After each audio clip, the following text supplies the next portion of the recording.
Hi అండి, అందరికీ నమస్కారం. ఈరోజు ఈ వీడియోలో మీకోసం మహీంద్రా వెహికల్ అనేది తీసుకొచ్చానమాట. ఇది వచ్చేసి 1,50,000 కన్నా తక్కువ ప్రైజ్కి అయితే ఈ యొక్క వెహికల్ అయితే వస్తుందన్నమాట. వీడియో చూసిన వాళ్ళైతే ఖచ్చితంగా వీడియో అనేది పూర్తిగా చూడండి. ఎందుకంటే 1,50,000 కన్నా తక్కువలో మీకు ఈ యొక్క వెహికల్ తీసుకొస్తున్నప్పుడు ఈ యొక్క వెహికల్ ఉన్న లొకేషన్ అక్కడ తెలియాలి కాబట్టి పూర్తిగా చూసినాక వెళ్ళి చెక్ చేసుకోవడానికి అయితే ట్రై చేయండి. ఎవరైతే 1,50,000లో 1,50,000 అలాగే ₹1,00,000 2,00,000 మధ్యలో తీసుకోవాలనుకుంటున్నారో, అది కూడా 1,50,000 కన్నా తక్కువలో తీసుకోవాలనుకుంటున్నారో ఈ వీడియో అనేది పూర్తిగా చూసి వెళ్ళి చెక్ చేసుకోండి. వెహికల్ అయితే చాలా నీట్గా కండిషన్లో అవుతుందన్నమాట. ఇంకా ఎవరికైనా సరే వెహికల్ తీసుకోవాలనుకున్న వాళ్ళైతే ఖచ్చితంగా అయితే ఈ యొక్క లొకేషన్ దగ్గరికి అయితే వెళ్ళి చూసుకోవడానికి అయితే ట్రై చేయండి. వెహికల్ వచ్చేసి మహీంద్రా B275DI బండి అనమాట. ఇది వచ్చేసి సెకండ్ హ్యాండ్లో అయితే అమ్ముతున్నారు. మహీంద్రాలో B275DI బండి అనమాట. సెకండ్ హ్యాండ్లో అయితే అమ్ముతున్నారు. వెహికల్ ఒక మోడల్ చూసుకుంటే 2011లో అయితే తీసుకోవడం జరిగింది అనమాట.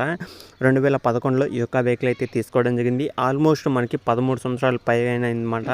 13 సంవత్సరాలు అయితే అవుతుంది. ఒకవేళ దగ్గరలో ఉంటే వెళ్ళి చూసుకోండి. పేపర్లు ఉన్నాయా లేవా చెక్ చేసుకున్న తర్వాతనే తీసుకోండి.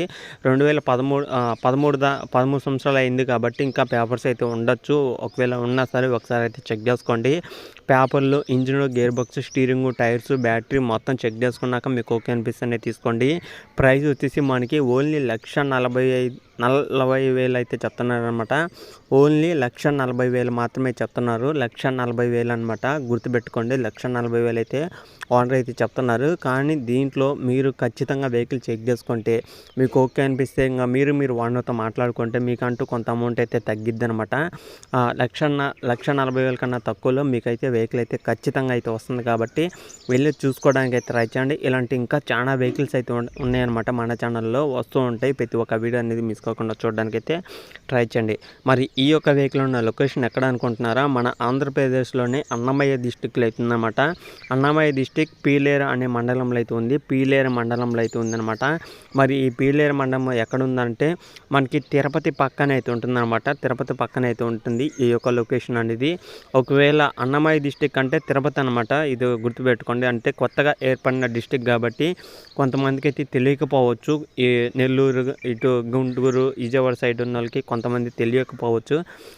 ఇది వచ్చేసి తిరుపతి డిస్టిక్లో అయితే ఉంది. తిరుపతిని అన్నమయ్య డిస్టిక్ అంటున్నారన్నమాట. అన్నమయ్య డిస్టిక్లో పీలేరు అనే మండలం అయితే ఉంటుంది. జస్ట్ ఒక 20-25 కిలోమీటర్ల దూరంలో అయితే ఉంటుందన్నమాట ఈ యొక్క పీలేరు అనే మండలం అనేది. దగ్గరలో ఉంటే వెళ్ళి చూసుకోవడానికి అయితే ట్రై చేయండి. చాలా తక్కువ ప్రైజ్ అనమాట. కావలి కానీ, నంద్యాల కానీ, గుడివాడ నుంచి కానీ, అలాగే రేణిగుంట సైడ్ నుంచి కానీ ఎవరైనా వెహికల్స్ తీసుకోవాలనుకున్న వాళ్ళు చిత్తూరు దగ్గరలో ఉన్నా సరే వెళ్ళి చూసుకోవడానికి అయితే ట్రై చేయండి. ఎవరైనా కానీ తిరుపతి చుట్టుపక్కల ఉన్న ప్రతి ఒక్కరైతే ఈ యొక్క వెహికల్ అనేది చూసుకోండి. ఎందుకంటే 1,40,000 కన్నా తక్కువలో వస్తుంది అనమాట మాట్లాడుకుంటే. మరి అది ఎంత ప్రైస్ అనేది మీరు మాట్లాడుకోండి. ఫైనల్ ఎంత అనేది చెప్పలేదన్నమాట వాడిని అనేది. ఓకేనా? మన ఛానల్ ద్వారా తీసుకునే వాళ్ళకి ఖచ్చితంగా ఇలాంటి వెహికల్స్ అనేది చాలా వస్తుంటాయి అనమాట. బీన్స్ కాకుండా చూడడానికి అయితే ట్రై చేయండి. కొత్తగా చూసే వాళ్ళు ఉంటే ఛానల్ అయితే సబ్స్క్రైబ్ చేసుకోండి. పక్కన ఉన్న బెల్ ఐకాన్ కూడా ఆల్ మీద ట్యాప్ చేయండి. ఇలాంటి ఇంకా చాలా వెహికల్స్ అనేది మీ ముందుకు తీసుకొస్తూ ఉంటాను. అంతవరకు జై హింద్.